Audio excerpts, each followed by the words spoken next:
You're listening to Eating for Eden, episode 22.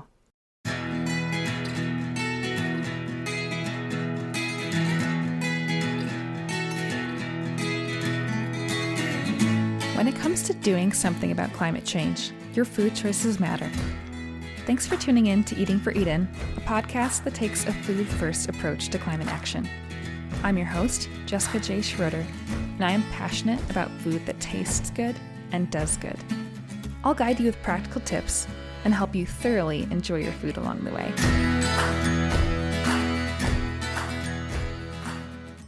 Thanks for tuning in to Eating for Eden. I just wanted to say here at the top that I was feeling a little bit under the weather for this episode, so my energy levels may be a little bit more mellowed out than usual. So if this is your first time ever listening, don't judge everything on this. And if you're a regular listener, you may notice that difference, but hopefully it won't be distracting at all. I just wanted to give the heads up, and thanks for listening in. I hope you enjoyed the episode. Let's dive in. Since I know we all like to get practical here on Eating for Eden, I thought you might enjoy hearing what I typically eat in a week. While each day, and thus each week, is unique, I will share the general patterns of how I eat. Rather than go through 7 days worth of food, however, I'll go by category, listing things I typically eat for breakfast, lunch, and dinner, as well as snacks and some beverages. I'll also get to dessert, because why not? Ready? Okay, let's dive in. So for breakfasts, I prefer my breakfasts on the sweet side rather than savory. And while I love a good avocado toast as much as the next millennial, the usual high price of avocados means that I only have this on occasion. And when I do have avocado toast, I prefer it with nutritional yeast and sprouts. Most of the time, though, I lean more heavily into oat-based breakfasts. These include muesli or overnight oats. I soak my oats overnight with soy milk for this. In the morning, I usually mix in chia and flax, and I typically top my muesli with almond butter, frozen berries that I've thawed in the microwave until they become kind of soft and saucy like a compote, and then sometimes with pumpkin seeds too. Occasionally, I'll mix things up with seasonal fresh fruit like mango and add things like fresh ginger and cocoa powder for a really fun mix-up. I'll pop a recipe for that, particularly in the show notes. If I'm feeling in the mood for warm cooked oats, I'll make oatmeal. My go-tos for oatmeal are wild blueberry oatmeal topped with nuts, chocolate oatmeal topped with tahini, and pumpkin with warm spices and nuts. I'll link recipes for 2 of these options in the show notes as well, so check those out. These are super quick to make and are great for getting in a variety of good fats and phytonutrients through nuts, seeds, and fruits, and sometimes with the cocoa powder too. Yogurt and granola sometimes feature. Granola is admittedly a weakness of mine. I struggle not to eat it all day long when I have it around, and it's extra tasty since I make it from scratch. But when I'm in the mood to make both of these, this is one of my favorite things to eat for breakfast. I currently make a sort of pseudo yogurt out of soy milk, cashews, and probiotic capsules, but I've actually just started experimenting with a vegan yogurt starter to make my own soy milk yogurt at home, so we'll see how that pans out. I will also often make a sheet pan pancake, which, as it sounds, is baked in the oven on a sheet pan rather than on the stovetop. This enables a quick mixing of batter and no need to watch over a pan to flip pancakes, so that's really nice, especially for a morning where you're getting ready and not wanting to watch the stove. The amount that I make gets cut into 4 squares, so that serves both my husband and I for 2 breakfasts. I just freeze the other 2 and take them out to thaw them on a different day of the week. And we typically top these with peanut butter and thawed frozen berries. Finally, key in our rotation is our go-to smoothie, which is a peanut butter, chocolate, and banana smoothie. But the fun mystery ingredient is black beans, packing a protein and fiber double punch. I use soy milk here too, which adds to the nice morning protein boost. Typically, we'll have that smoothie once during the week. Overnight oats or muesli 3 or more times, and then the pancake usually twice or so. Another whole grain that finds its way into our breakfast is millet. I love to eat millet with fresh fruit and olive oil, and it tends to be more of a seasonal thing. In the winter, we eat warm millet with cara cara oranges or blood oranges, and then walnuts or pistachios. In the summer, I love it with fresh blackberries or blueberries with balsamic vinegar and pecans. Might sound a little odd, but it's so delicious. Definitely give that a try. In the fall and winter, too, we also enjoy eating roasted sweet potatoes with almond butter and then homemade cranberry sauce when we get to make that. That's another seasonal treat. That's fun. Here and there, I will whip up a tofu scramble or a scramble made with split mung beans, but that's a bit on the rare side, at least these days. And as a weekend treat, we'll occasionally make waffles or pancakes for a maple syrup indulgence. All right, I think that does us for breakfast. I'll move on to snacks next. I'm not necessarily advocating that you need snacks. I find that I nearly always need a snack to get me from breakfast to lunch, but I also wake up around 5 a.m. and thus tend to eat my breakfast by 6 or 6:30, so noon feels like quite a while away for me. I also eat smaller meals.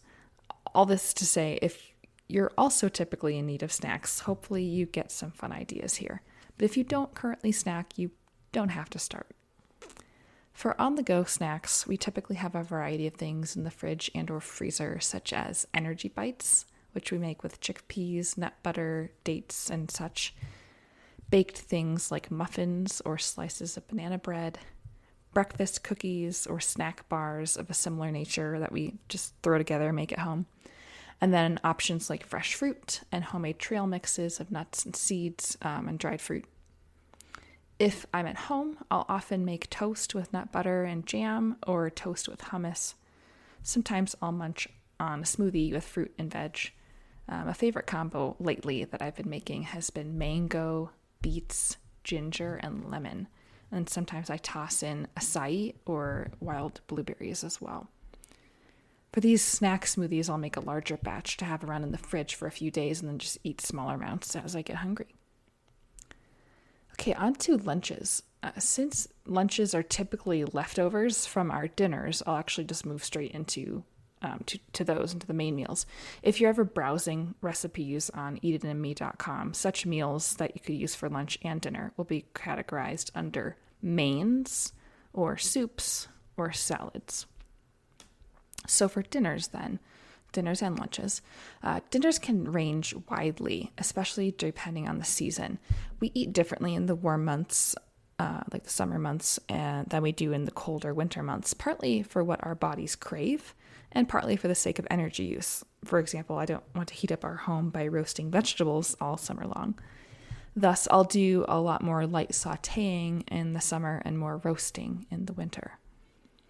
As far as general ingredients, I try to get a nice variety of legumes and vegetables into our dinners. As I grocery shop, I like to make sure I'm buying dark leafy greens and cruciferous vegetables like kale, Swiss chard, broccolini or broccoli, bok choy, etc. on the regular.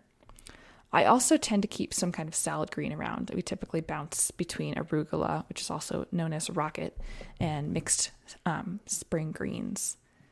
Since our breakfasts and snacks are usually great sources of whole grains through rolled oats and home milled wheat, but also sometimes the millet, like I mentioned, I'm not too concerned about them in my dinners in terms of like making sure I plan on them. They end up really finding their way in naturally through just, me adding rice or quinoa or homemade bread to round out a meal. In other words, I tend to focus on what vegetables and legumes I'm featuring and then add in a grain to complete whatever meal I'm making. A recent favorite meal of ours that I've been making weekly is Asian sauteed tofu with peanut sauce, which I've just put up on eatitandme.com. So check out the show notes for a link to that recipe. I've discovered also a few Indian dishes that I feel confident making at home, which include a saag, quote, paneer that I make with tofu instead of cheese, aloo gobi, which is like the spiced cauliflower and potato dish, and then a chickpea makhani, which is like butter chicken, but with chickpeas. We also love to lean into Mediterranean food, so we'll eat combos like turmeric rice with lentils, hummus, pita, greens with cucumber and tomato, pickled red onions, and tzatziki. And often if I've made homemade hummus, we'll just eat that with sourdough bread, maybe with a side salad. But we're not picky. And sometimes it's just really refreshing to go super simple with a meal like that. Just hummus and bread. Why not? We also love Mexican food, so we'll often throw together some kind of simple taco. So, for example, sweet potatoes, black beans, and quinoa, with just salsa and pumpkin seeds on top. Or we'll make bean, onion, and zucchini enchiladas when we have a bit more time on our hands. If we need a quick meal, we can always open up a can of refried beans, cook up an onion, and add some fresh arugula or spinach to eat all that on blue corn chips. And it's also common that I will have cooked up a pound of heirloom beans that I buy from Rancho Gordo, which are fun to throw into pastas. So I'll often throw together some pasta with onions and beans, maybe some tofu feta, Italian accoutrements that are sitting in my cabinet or fridge, like sun-dried tomatoes, olives, and pine nuts, and maybe some fresh arugula if I have that on hand. When hosting friends for dinner, I love to make pupusas. These are a Salvadoran dish that are kind of like arepas. These are a fun way to share something that many people have not tried and allows a plant-exclusive way of eating to shine and just be a lot of fun. I typically fill these with beans and onion or squash and onion, and then we top them with curtido, my twist on the traditional Salvadoran condiment, with avocado, cilantro, lime, and hot sauce. So there are lots of other ways that we make dinner or various other things that show up on our table from time to time. But I think that's probably a good summary of what we generally eat on a weekly basis. Overall, it could be summarized as plant-exclusive meals cooked at home, characterized by abundance and diversity of whole plant foods. So lots of fruits, vegetables, legumes, including minimally processed soy like soy milk and tofu, whole grains, and nuts and seeds. So this means I'm getting a good amount of plant protein, fiber, phytonutrients, poly and monounsaturated fats, and so on a weekly basis. Moving on to beverages then. Water is certainly primary. I drink a couple of glasses of water upon first waking up to make sure that I get rehydrated, and then I make sure to drink water throughout the day. I also drink a fair amount of tea, but it's mostly decaffeinated black tea since I'm sensitive to caffeine, but I do enjoy some regular black tea and green teas in moderation. I also drink rooibos and enjoy making my own chai in the cooler months. I'll drink small amounts of kombucha throughout the week, usually after a workout because it feels refreshing, or before dinner. I make this at home, so I know it's full of the live active cultures, and I get to tailor the sweetness level to my liking as far as how long I brew it. I also regularly drink Dandy Blend, which is an instant caffeine-free beverage mix, very similar to coffee. I often drink this right after lunch in an espresso cup. I feel like it helps me feel like I don't need something sweet after lunch. I don't know if any of you feel that, like you want chocolate right after you eat lunch. So that's kind of my strategy for avoiding that. And I make it strong.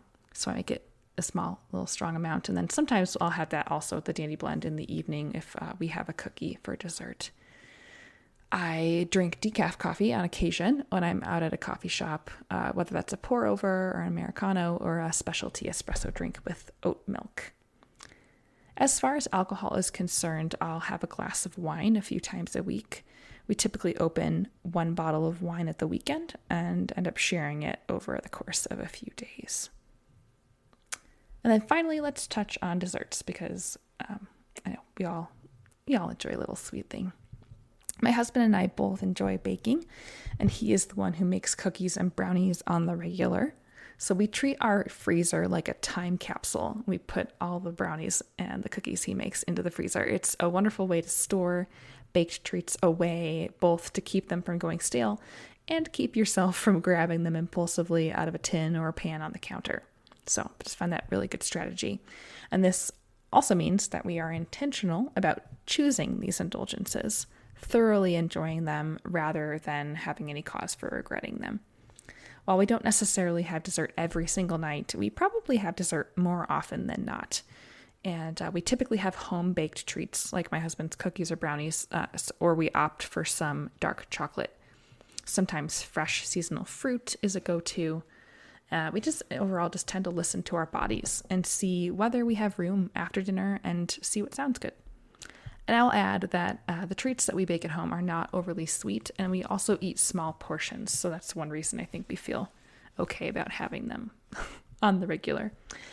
And even on rare occasions, when we purchase a plant-based ice cream, we usually have small, like gelato-like portions in little bowls and enjoy them with tiny spoons to facilitate this slow savoring of these special treats. Now, in case I've made it sound like we never eat out, we do on occasion.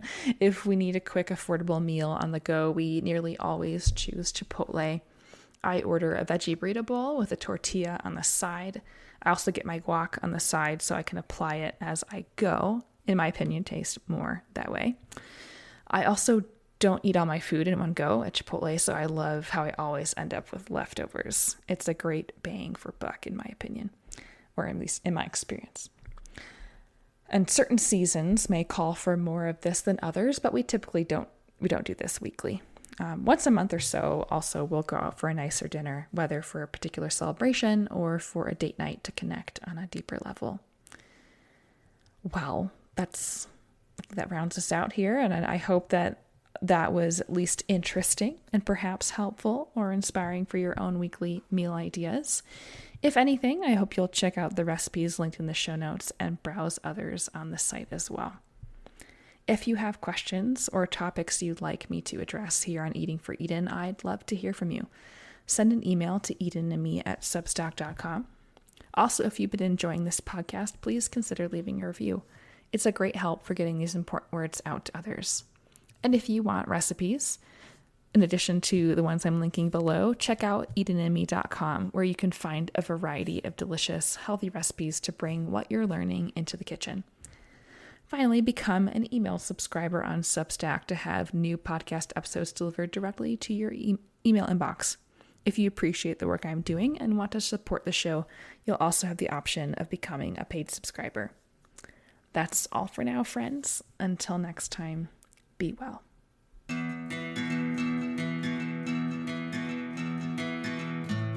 Thanks for listening to Eating for Eden. If you found this episode informative or inspiring, please consider sharing it with a friend. Climate change is an issue we all need to tackle together, so let's invite others to journey along with us as we continue the conversation and start taking action. Until next week, friends, take care.